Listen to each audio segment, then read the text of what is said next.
aspect. We're going to talk about narrowing your stance a little. We'll talk about your feet and how the pressure in your feet, you feel that, and we'll talk about the left hip just a little bit and get you to do some little drills for me. Mm-hmm. And then we'll talk about the initial move on the downswing, which, as I said, is going to be that down and forwards first, which then makes this shaft get very vertical on this side instead of being sort of down in here somewhere. Okay? And you can start to see then it kind of cuts across it a little, so we lose a lot of power. Yes. And you're actually well forward of the golf ball there rather than being in behind it just a little bit or on top of it just a little bit. So we'll talk about that, believe it or not, pushing up. Okay? Okay. Rather than at the moment. It's a bit wobbly, isn't it? Yeah, it's a little wobbly. Yeah, it's a little wobbly. And my main concern there is left knee injury more than anything else.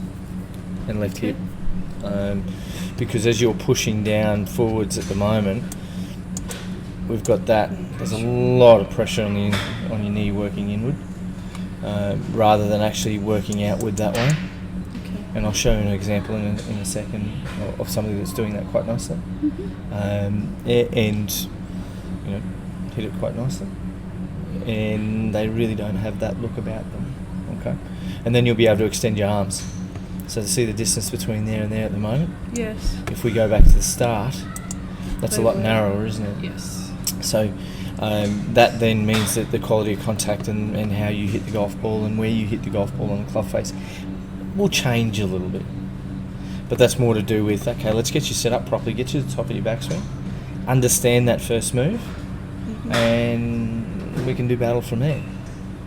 And funnily enough, this shaft will change because of that. Not because we're thinking about it, just because we're doing this body thing better, if that makes sense, in my educated language. So if I...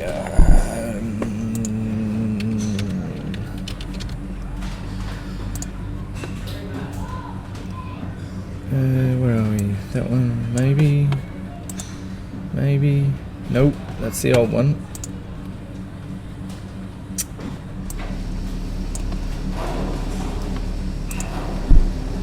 Okay. So you have to pick a young chick that's very flexible. It's got nothing to do with flexibility, okay. I've got to tell you.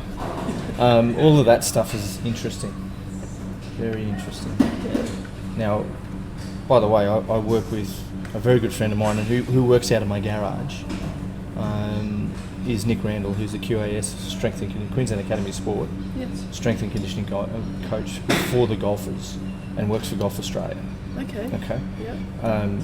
Now, there's certain things that we discuss on a regular basis about people think, and some of us blame, I'm talking about some of us, golf professionals, blame mobility and flexibility when it's actually the way that you move and how you move that then limits your mobility, if that makes sense. Okay. So your limitations are because the way you're set up won't allow you to rotate properly. Not because you're not flexible, it's just the way you're biomechanically setting up. Okay. Does that make sense? Yeah. So then it frees you up to actually let you move properly. Okay. I'd like that. So if you start to look at...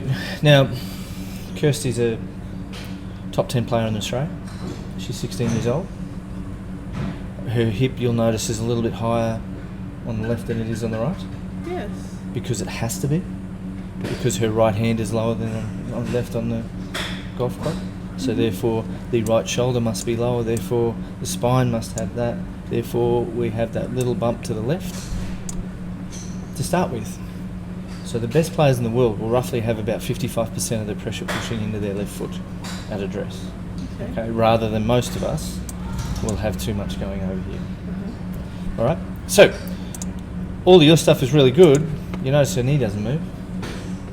And you notice the first movement on the way down is her pushing left and up. And the arms are just... Yeah. They do it because they're allowed to.